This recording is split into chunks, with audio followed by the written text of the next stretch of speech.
Hey everybody, how are y'all doing? I know I'm late on a Sisters recap review. I'm also late on a Love and Marriage Huntsville recap review that's coming at 3:45. Let's get this on out the way. If you are new here and you like the content, please like, comment, subscribe, turn your post notifications on, and share me with your people. If you're not new here and you don't like the content, still like, comment, subscribe, turn your post notifications on, and share me with your people because you may not like me, but somebody out there does. If you want to follow me on social media, you want to buy my merch, you want to buy my lip gloss, or you want to bless your girl with just a little bit of a something because it was on your heart, you felt it in your spirit, or you just want to donate to the channel because you know it goes towards me upgrading different stuff for y'all to appreciate, or you want to get me something off the Amazon Christmas wish list, or you want to buy one of my Amazon KDP books, or you want to get the merch, you can find everything in the description box down below, scrolling across the bottom of the screen and on the community tab. Like I said, Love and Marriage Huntsville will be after this, and y'all know later on is Real Housewives of Potomac. And then if you are a member of Chef Don Don's Patreon, y'all can catch me over there. In the chat enjoying a good old holiday party. And with that being said, I'm also gonna be doing like a little haul, with some stuff I got from Lane Bryant. So be looking out for that. That's gonna be a recorded video. With that being said, let's get into this. Danny finally tells Andy exactly what happened with that man who was hitting and spitting on her. Because remember, he smacked her, attacked her, choked her out on her floor, and then spit in her face. And she ended up beating him and running him over. Now, Andy tells her, because Fatima was all for it, but Andy tells her, girl, it's self-defense in your house. But on outside, because at this point, Danny thinks she done killed the man, it's murder. And it's just like, well, he had it coming. But also, this is true. It would be self-defense if it happened in your apartment. But when you went outside and he was leaving, it was no longer self-defense, and you could go to jail for a very long time because at this point she still thinks she's, unalive this man. That is not the case. That is not the case. Fatima using her connect with her cousin. She got his first name at first, and then Danny was like having a hard time coming up with the last name, and eventually she gives everything she knows about the man. And based on the connect with Madam and everything up at the hospital, oh boy's still alive. He's still alive. He just got a few broken ribs and hurt just a little bit. Ain't nothing wrong. He didn't tell the people he didn't fell off a motorcycle. And the reason why he didn't say anything or call the police is because he has done this before. He has attacked and assaulted women before and has had several charges brought against him. So he's a creepy man who likes to put hands on folks and likes to pick women up in airports. That's basically what that's given on, and is giving mediocre small peen. And I feel like every time they tell him that the peen is small and it's mediocre, he likes to attack them. So that's what happened. Now, Fatima is like, listen, Danny, I know I don't know you like that, but what he did to you was wrong. And if you say word, we can handle up on him right now. Just say the word, Danny. Here you go, Danny. Word. And Andy trying to break it up, and it's just like, Andy, some people just need to be handled up on. And Jonah is one of them, just like Gary.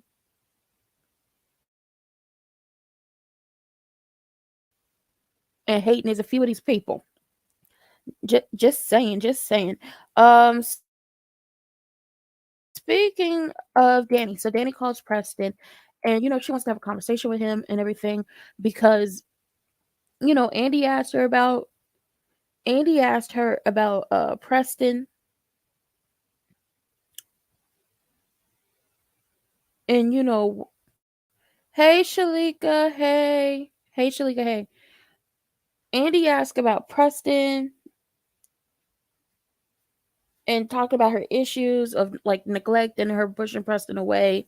So she ends up calling Preston, and Preston is like, okay, I'll have a conversation with you. I'll hop a plane to come see you. And I was like, listen, I want y'all to work it out because y'all are such a cute couple. I love Preston. Okay. And then Jonah come down to the airport. He waiting on his son to get off the plane and everything. He giving Danny the evil eye, and it's just like, sir, she could have did a lot worse. You lucky you escaped with a few broken ribs and you want at least like one or two crutches. It could have been a whole lot worse than what it was. Calm down, little red Corvette. Just slow it down. And then cue Raggedy Tail sitting up there trying to get fired. He is trying to defend Danny, but he really trying to get fired because y'all know he didn't really want that job. And he like, I got this ankle monitor on. It could be whatever. It could be whatever. What you trying to do? And it's just like it's that deep, but it's not that deep. But he tried to defend Danny, less about Danny, more about him getting fired. So, that's where we lead him. Karen and Aaron, ugh. First of all, they dressed the same, black and white stripes. Good for them. And he has decided he's gonna pack a bag and move in with her. And it's just like, so you're encroaching on her space once again. Another reason why I don't like his bald headed self. Okay, well, I don't like him and Karen, so they're a match made in heaven for each other. She told him you're not moving in, but I think he is gonna move in. She then checks him about her being down at the hospital and his doctor friend telling him that she was at the hospital and him showing up. And it's just like, well, somebody was gonna have to show up for you because Zach wasn't gonna show up. Somebody, but I get it. You don't like that man. You don't want that man around, and you're praying and hoping and wishing upon a star that this pregnancy that was made in a land far, far away and make believe land is actually Zach's child. So yeah, there's that. Then she tells him she read this article that it's just like if you ever want to know everything about a man, look through his phone. So he gives her the passcode, looks hands over his phone, gives her the passcode, and when he leaves to go to the store to pick some stuff up, she was like, "You forgot your phone?" He's like, "No, I'm gonna leave it here." Look through it. And she's sitting on the couch talking about Zach would never let me do this. Zach would never do this. And it's just like, here you go again. Here you go again, mentioning Zach and bringing Zach up and talking about Zach would never do this. Zach did do that. He did it when him and Fatima ended up switching phones one day, and he had Fatima's phone. Fatima had his phone. He gave her the passcode. That's how she was able to pick up the phone when you called him. Okay, so he would do it, just not with you. Karen calls Andy, wondering if the girls is gonna get together. She worried about Sabrina.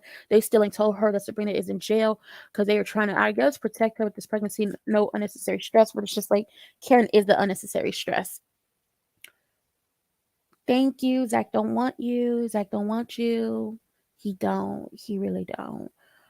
Speaking of Zach, Deja, the neighbor, is trying to be friendly, trying to help him carry in the groceries, and he like, I don't need your help carrying my groceries. Okay, I don't need your help. I don't. She's trying to be overly friendly, trying to help him carry in them groceries, and he keeps telling her, I don't need your help carrying in these groceries. Okay, leave me alone. Leave me alone. No. And she finally like, you need to be real careful. I'm not gonna bother you no more. No matter, I'm not gonna suck your peen, even though I want to. I don't care what you look like. I'm not gonna do none of this because your girl, her family is crazy. This She's related to Madam. Madam is notorious, not notorious, notorious, and she crazy. And your girl come from a long line of dealers and killers, and you just need to be careful. You just need to be careful. And Zach is just like he not having it. She giving him a warning, but he don't care to listen to old girl. He really don't care to listen to her. And it's just like in this case, you probably should have took this warning. But seeing as her and Fatima have had run-ins as of recently, and she don't know how to leave people alone, you probably feel like this is her trying to start something. But this is a real warning. Be careful. Cause Madam, I saw that lady on All the Queen's Men push a man who is still strapped to his hospital bed out a window.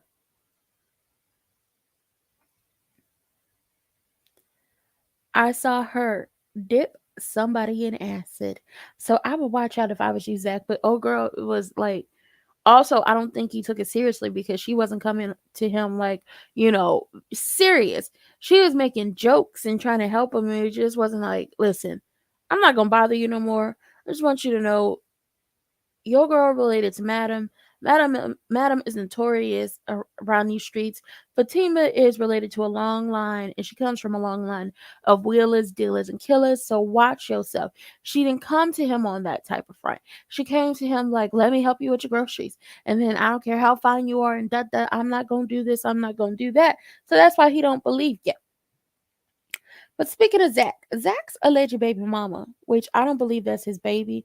I think because I know we're supposed to see, if we haven't already seen Zach's brother on Zatima, that he's supposed to show up. But I also think one of his friends has something to do with this. His alleged baby mama has come down to the law office. Um, and she's sitting there, Fatima sees her, and she's like, haven't you seen the DNA results? And it's just like, I don't trust it. Because first of all, she's dating somebody from Chain Breakers, and the dude from Chain Breakers came to tell Hayden that, oh, she need help. And he gonna take the case because it's Zach's alleged baby mama. On top of that, Hayden is not a family lawyer, but he says he'll be whatever lawyer he needs to be to lock Zach up. And it's just like, I don't believe it. I don't believe that that is Zach's child. I believe DNA test was played with. I don't trust it. I really don't. On top of that, oh girl, real stupid. She can't spell Hayden. She was like, Hayden, how do you spell that? He says Hayden. She's walking off saying Haydan. He has to then yell after her, no, it's Den. So she can't spell worth the damn. Then he pointed out exactly where his office was going to be, and she walked into the bathroom. She's not that bright. So I think this is a plot, this is a plan, this is a setup between not Zach, Hayden, the alleged baby mama, maybe Zach's mama and brother, and then that Hayden ass friend Nate, and then the other friend who got a wife who popped him in the face with a bat. I think it's a setup with all of them. And all I'm saying is call Madam. Have her handle on this situation. If y'all can't outsmart these two dumbasses. Andy and Danny visit Sabrina. She got a terrible wig on. It's like she ain't been there that long to have that type of wig on top of her head, I don't think, but okay. And they talking to her. She don't know why she's there. They explain why she's there, but it's just like, how is it that she does not know why she is in prison? Somebody explain that to me. The prosecutor is a white man, palm color man. He is upset with Andy. Andy don't really know who he is, but he is upset with Andy because Andy won his ex-wife a whole bunch of money, the house, and so on and so forth in the divorce. She got a boyfriend. The boyfriend living in a house with her, but she not gonna marry the boyfriend because the alimony checks is gonna stop. And he just so upset. He is so upset. And he basically tells Andy, you need to get her a new lawyer because I'm gonna have you and Danny locked up for impersonating a criminal attorney because Judge Ross, who is up under Madam's thumb, has already told the prosecutor that Andy and Danny are Sabrina's friends, and then he told her that he gonna lock Sabrina up for 30 years. And it's just like, child, the white man here. You're just so petty. So petty. So I'm gonna move Love and Marriage Huntsville back to 4 o'clock so I could take these notes over all the highlights and come back to y'all on that. But child, that was it. That was all for Sisters. I believe it's only gonna get worse from here based off the stuff that's happening. I'm sick of Hayden. I'm sick of Gary. I'm sick of Q. I'm sick of that man Danny brought home. I'm sick of the neighbor. I'm sick of the alleged baby mama. I'm sick of Karen and Aaron. If we could have, I'm sick of Sabrina not knowing what happened. I'm sick of Calvin, not doing nothing to get Q up out the apartment and getting him on tape admitting that he set not Danny, Sabrina and Maurice up. And I'm sick of Andy because obviously we now know she playing Gary to be nice so she won't get sued. But it's just like, what he gonna sue you for? If you had to go to the hospital for him almost hugging you to death and him having batches all up into your apartment and him selling your stuff and do it and having to traumatizing you with the police pulling y'all over, like, come on now. But we'll see. And with that being said, that was it. That was all. I got no more to give y'all. I will see y'all. I'm gonna push it back till 4. For Love and Marriage Huntsville when I come back. So I'll be back at 4 for Love and Marriage Huntsville. And I will see y'all later. If you are new here and you like the content, Please like, comment, subscribe, turn your post notifications on, and share me with your people. If you're not new here and you don't like the content, please like, comment, subscribe, turn your post notifications on, and share me with your people, because you may not like me, but somebody out there does. And you can find everything in the description box down below on the community tab and scrolling at the bottom of the screen. And I'll see y'all later. Bye.